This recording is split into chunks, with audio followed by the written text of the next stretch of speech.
नमस्कार दोस्तों, आप सभी का स्वागत है आपके अपने YouTube channel history with Narendra में।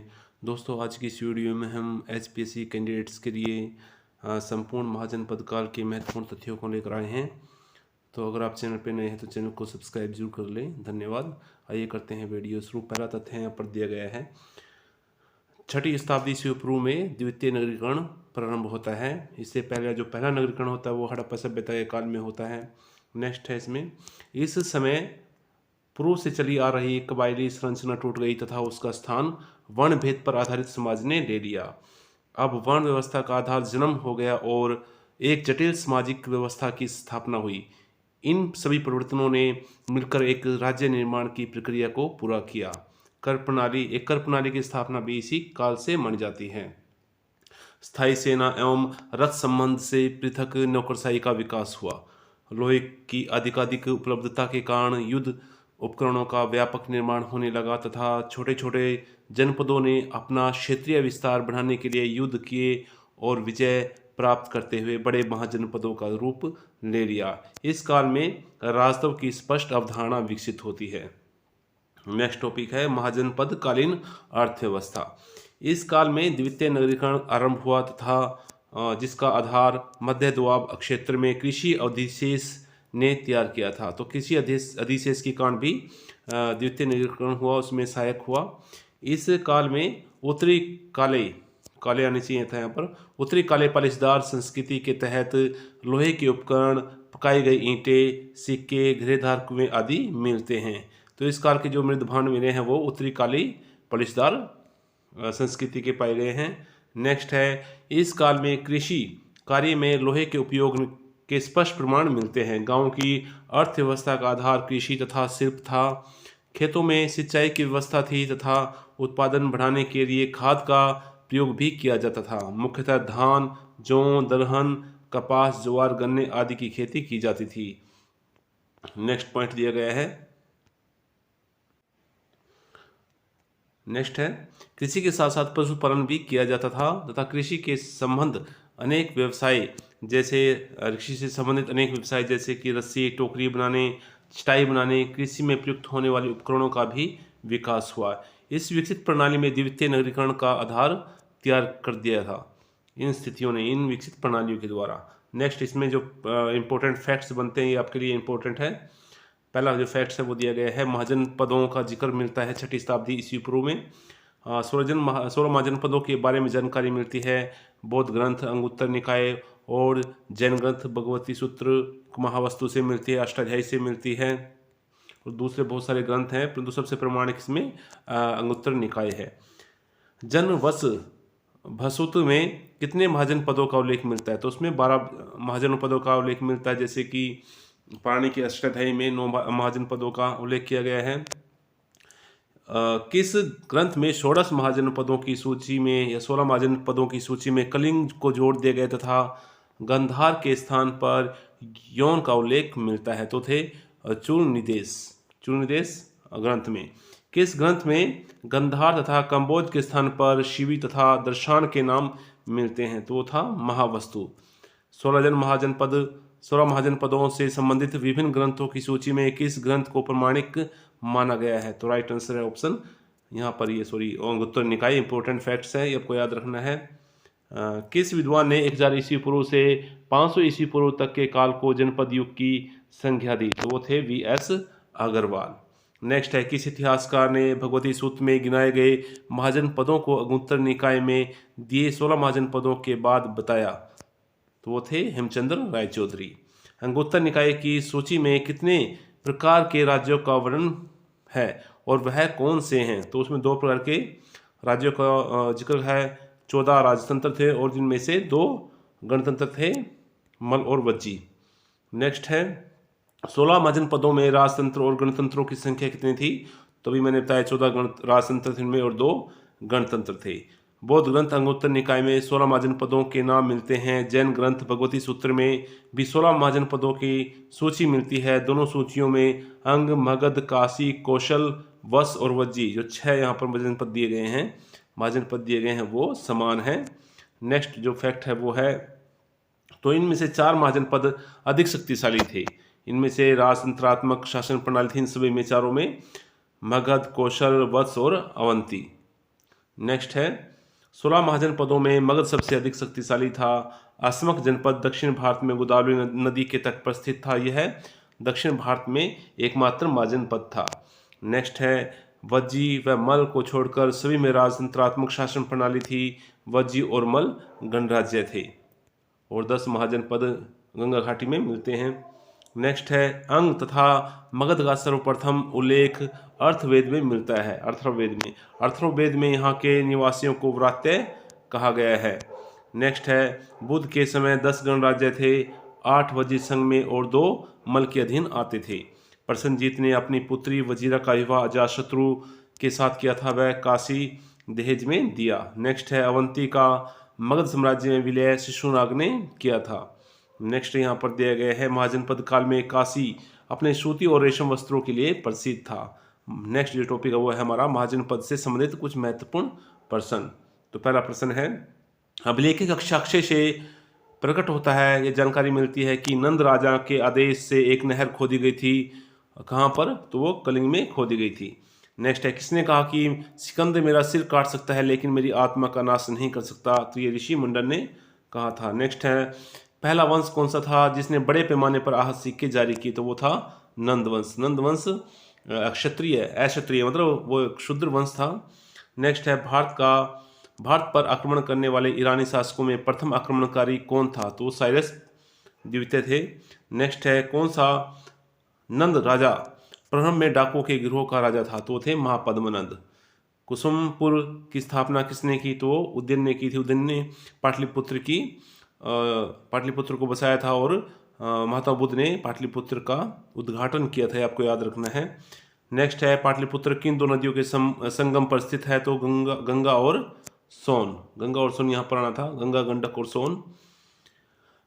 बुद्ध के गुरु अलार कलाम किस गणराज्य से संबंधित थे? तो वो केशपुत गणराज्य से। नेक्स्ट जो क्वेश्चन है कोलिया एवं साक्य गणराज्य के बीच किस नदी के जल को लेकर विवाद हुआ? तो नदी थी रोहिणी नदी कोलिया और साक्य के बीच में विभाजित। आज के टेस्ट सीरीज में पप्पू जी के द्वारा इस क्वेश्चन को पूछा गया था कि कौन सी नदी साक्य और कोलिया के बीच सीमा बनाती है? तो वो रोहिणी नदी है। नेक्स्ट है बुद्धिस्ट इंडिया पुस्तक किसने लिखी? तो वो रिज डेविस ने लिखी थी। नेक्स्ट है हिंदू पॉलिटी पुस्तक किसने लिखी? तो वो केपी जायसवाल ने 1924 में। अवंती महाजनपद की राजधानियां उज्जैन और महेशमती के मध्य कौन सी 2 नदियां प्रवाहित होती थी? तो वो थी वेत्रवदी नदी। नेक्स्ट जो क्वेश्चन है वो है कन्याकुब्ज कन्नौज नगर किस महाजनपद में स्थित था? तो वो पांचाल महाजनपद में स्थित था। नेक्स्ट है हस्तिनापुर नगर किस महाजनपद में स्थित है? तो ये कुरु महाजनपद में स्थित था। सहेत महेत किस महाजनपद से संबंधित थे? तो कौशल महाजनपद से। सहेत इसको श्रावस्ती और महेत का नाम था जैतवन। काशी महाजनपद किन नदियों के मध्य स्थित था? तो ये वरुणा और असी नदियों के मध्य में। नेक्स्ट है दक्षिण में स्थित एकमात्र महाजनपद वो तो अशमक था जिसकी राजधानी पोतन थी। महावस्तु में महाजनपदों की सूची कौन सी भाषा में है? तो महावस्तु जो ग्रंथ है वो पाली भाषा में लिखा गया है। नेक्स्ट है कौन सा नगर लिच्छवियों और वज्जी संघ की राजधानी थी? तो वैशाली था जो लिच्छवियों और या वज्जी संघ की राजधानी थी। नेक्स्ट है भारत में द्वितीय नगरीकरण का प्रारंभ कहाँ हुआ? तो गंगा घाटी में 6ठी शताब्दी ईस्वी पूर्व। नेक्स्ट है 16 महाजनपदों का उल्लेख मिलता है भगवती सूत्र जो कि जैन ग्रंथ है, अगुंतर निकाय बौद्ध ग्रंथ में। नेक्स्ट है 16 महाजनपदों में सबसे शक्तिशाली महाजनपद था? तो वो मगध था। बिल्कुल आसान क्वेश्चन है। नेक्स्ट है दक्षिण भारत में स्थित एकमात्र महाजनपद था? तो अशमक जिसकी राजधानी पोतन थी या पाटली भी आता कहीं पर। नेक्स्ट है महोदय नगर किसका प्राचीन नाम था? तो ये कन्नौज या कन्याकुब्ज का। नेक्स्ट है पाटलिपुत्र कुसुमपुर नगर की स्थापना किसने की थी? तो उसकी उदयन ने की थी पाटलिपुत्र की। नेक्स्ट है हर्यक वंश का अंतिम शासक कौन था? तो हर्यक वंश का अंतिम शासक नागदर्शक या दर्शक था। नेक्स्ट है मगध की राजधानी वैशाली किस शासक ने बनाई थी? तो वैशाली को शिशुनाग ने राजधानी बनाया था। तो इसके बाद कलाशोक फिर से पाटलिपुत्र को राजधानी बना देते हैं। कलाशोक के समय में द्वितीय बौद्ध संगति होती है, जो कि इसके 10वें शासनकाल में हुई थी। नेक्स्ट है शिशुनाग वंश का अंतिम शासक कौन था? राइट आंसर है नंदीवर्धन। नेक्स्ट क्वेश्चन है, सॉरी दोस्तों, सिकंदर के आक्रमण के समय मगध का शासक कौन था? तो घनानंद था। नेक्स्ट है विश्व का पहला गणतंत्र कहाँ स्थापित किया गया था? तो वैशाली में लिच्छियों के द्वारा। नेक्स्ट है प्राचीन समय का बिहार किसे माना जाता है? तो मगध को। नेक्स्ट है पंचमार्क सिक्कों का विशद व्याख्या किसने की थी? तो डीडी कौशाम्बी ने पंचमार्क या हाथ सिक्कों की विशद मतलब बड़ी स्केल पर उसकी व्याख्या की है। नेक्स्ट है किस वंश को पितृहंता वंश भी कहा जाता है? तो हर्यक वंश को। नेक्स्ट है किसे सेनिया या सोनिया भी आता है कहीं पर, सेनिया या श्रेणिया या नियमित सेना या स्थायी सेना रखने वाला कहा जाता है? तो बिंबिसार को।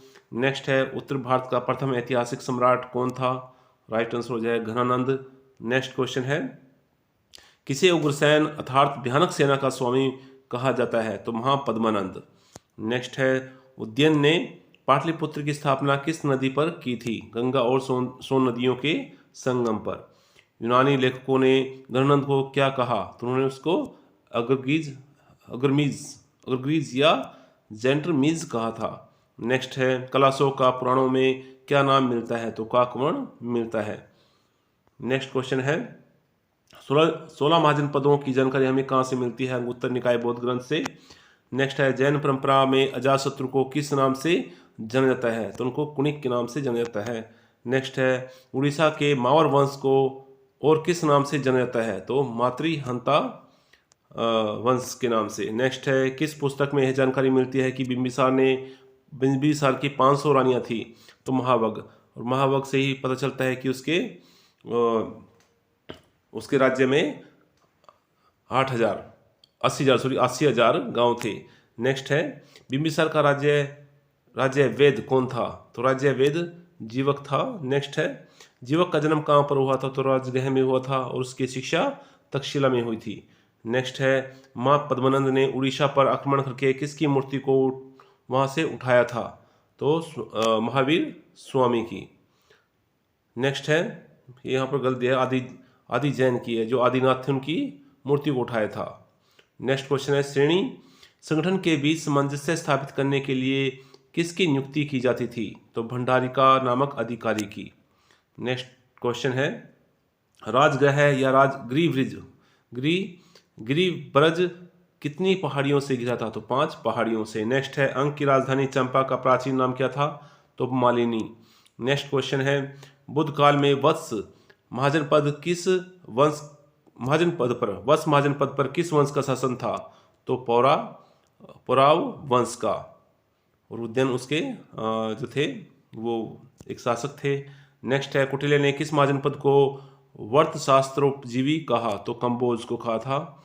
नेक्स्ट क्वेश्चन है किस शासक ने अपनी पूरी सेना सहित अचिरावती नदी में बहकर नष्ट हो गया था? तो शासक था विदुब। नेक्स्ट है गणराज्यों के शासन पद्धति में मतदान अधिकारी को क्या कहा जाता था? तो उसको शलाका ग्राहक कहा जाता था। नेक्स्ट है चेदी महाजनपद आधुनिक काल में कहाँ पर स्थित है? तो चेदी आधुनिक बुंदेलखंड में है। चेदी बुंदेल आपको याद रखना है। नेक्स्ट है उद्यन और वासवदत्ता की प्रेम का वर्णन, उनकी जो प्रेम की कहानी है वो कहाँ पर मिलती है, किस पुस्तक में उसका वर्णन किया गया है? तो वो थी स्वप्न वासदत्ता कथा सरित सागर और वृहत कथा मंजरी में। नेक्स्ट है पंचाल की राजधानी क्या थी? तो अहिच्छत्र। नेक्स्ट क्वेश्चन है उज्जैन और महिष्मती बीच में कौन सी नदी प्रवाहित होती थी? तो इन दो नगरों के बीच में कौन सी नदी प्रवाहित होती थी? तो वो थी शिप्रा नदी। नेक्स्ट क्वेश्चन है मत्स्य जनपद का संस्थापक कौन था? तो विराट। नेक्स्ट है अस्मक महाजनपद किस नदी के तट पर स्थित था? तो गोदावरी। नेक्स्ट है तक्षशिला के प्रमुख विद्यार्थी कौन थे? कुटिल्य, जीवक और चरक। नेक्स्ट क्वेश्चन है महाजनपद काल के कारीगरों की श्रेणी के मुख्य को क्या कहते थे? तो जेठक या ज्येष्ठक कहा जाता था। नेक्स्ट क्वेश्चन है अस्मक राज्यों की स्त्रियों ने किसके विरुद्ध युद्ध में भाग लिया था? तो यूनानियों के विरुद्ध भाग लिया था। नेक्स्ट है, किस स्थल के साथ कपिलवस्तु की पहचान का समर्थन नवीन साक्ष्यों से प्राप्त होता है? पिपरवाह। नेक्स्ट है, गणराज्यों में संथगरों का क्या महत्व था? तो यहाँ वाद विवाद होता था। नेक्स्ट है, कलशों के उत्तराधिकारियों का क्रम बताएं। उभय, संजय, कुरणय और नंदीवर्धन। नंदीवर्धन अंतिम शासक थे। नेक्स्ट है, मगध और वैजय के बीच हुए युद्ध में इस्तेमाल हुए किन हथियारों का प्रयोग किया गया था? तो वैजय या वैशाली होना चाहिए था। वैशाली, मगध और वैशाली के बीच में, जो कि अजातशत्रु के द्वारा होता है वैशाली को प्राप्त करने हेतु। तो उसमें महाशिलाकंटक और रस्त मूलक शब्दों का हथियारों का प्रयोग किया गया था। नेक्स्ट है, वृहत मूर्तियां कहाँ क्या दर्शाती हैं? तो वो अजातशत्रु और बुद्ध की वार्ता को दर्शाती हैं। तो यहाँ पर ये कौन से स्तूप पर ये दर्शाया गया है? तो बरहूत का जो स्तूप है उसमें बुद्ध और अजातशत्रु के वार्तालाप को, उनके मिलन को दिखाया गया है। नेक्स्ट, जल दुर्ग किसे कहते हैं? तो पाटलिपुत्र के दुर्ग को जल दुर्ग कहा जाता है, क्योंकि गंगा और सोन नदियों के संगम पर बना है। नेक्स्ट है, अजातशत्रु ने वैशाली होना चाहिए यहाँ पर, वैशाली राज्य पर आंतरिक कलह द्वारा कितने समय में विजय प्राप्त की? तो 16 वर्षों में उसने वैशाली को जीत लिया था। नेक्स्ट है, पुष्कलावती की पहचान वर्तमान में चारुसद्दा से की जाती है। नेक्स्ट है, पुष्कलावती की पहचान वर्तमान में चारुसद्दा से रिपोर्ट हो रहा है। नेक्स्ट क्वेश्चन है, दक्षिण में एकमात्र महाजनपद अशमक है जिसकी राजधानी पोतन थी। नेक्स्ट है, राजा निश्चू ने हस्तिनापुर को गंगा के प्रवाह में बह जाने के बाद राजधानी बनाया। तो कौशाम्बी को राजधानी बनाया था। नेक्स्ट है, चंपानगर के निर्माण की योजना बनाई थी। तो चंपा और जो राजगृह थे उसकी योजना को महागोविंद के द्वारा बनाया गया था। नेक्स्ट क्वेश्चन है, महाभारत में वर्णित द्रौपदी किस महाजनपद से संबंधित थी? तो द्रौपदी का संबंध पांचाल महाजनपद से था। नेक्स्ट है, महापद्मनंद तो एक शूद्र शासक थे। ग्रहनंद के 8 भाई थे। ग्रहनंद सिकंदर के समकालीन था। शिशुनाग वंश शिशुनाग वंश के अंतिम जो शासक थे वो महानंदी थे। नेक्स्ट है, शिशुनाग हरिवंश का शासक का अमात्य था। नेक्स्ट है, क्षेत्रीय वंशज होने के आधार पर बुद्ध के अस्थि अवशेषों में हिस्सेदारी का दावा किया था अजातशत्रु ने, और उसके अवशेषों पर राजगाह में स्तूप का निर्माण करवाया था। नेक्स्ट है, नंद वंश के विनाश में किस संप्रदाय की भूमिका बताई गई? तो जैन संप्रदाय की। नेक्स्ट क्वेश्चन है, भारतीय नरेशों में किसने सर्वप्रथम योग्य प्रशासन की आवश्यकता पर बल दिया था? तो वो थे बिंबिसार। नेक्स्ट है, बिंबिसार के समय से ही साम्राज्यवादी युग की शुरुआत होती है। नेक्स्ट क्वेश्चन है, पाटलिपुत्र जो परवर्ती काल में पाटलीग्राम जो परवर्ती काल में पाटलिपुत्र बना का प्रारंभ ध्रुवीकरण करवाया। तो प्रारंभ में उसका ध्रुवीकरण अजातशत्रु के द्वारा कराया गया था। नेट में क्वेश्चन आ चुका है। नंदों के पास 11 करोड़ स्वर्ण मुद्राओं का उल्लेख मिलता है। तो कहाँ से मिलता है? सोमदेवकृत कथाश्रित सागर में। नेक्स्ट है, हे राजवंश की राजधानी कहाँ थी? तो महेशमती में थी।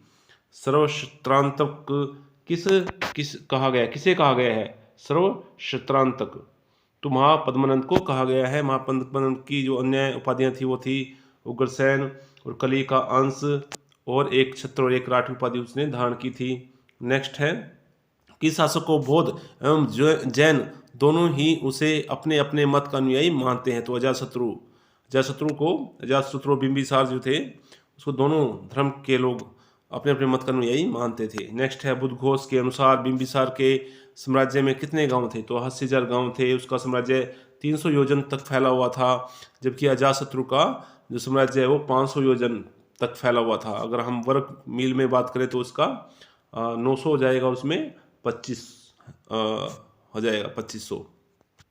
नेक्स्ट क्वेश्चन है, जैन साहित्य में बिंबिसार को कहा गया है? तो श्रेणिक कहा गया है। नेक्स्ट है, गणराज्यों की खोज सर्वप्रथम किसने की थी? तो ये रीच डेविड्स ने की थी।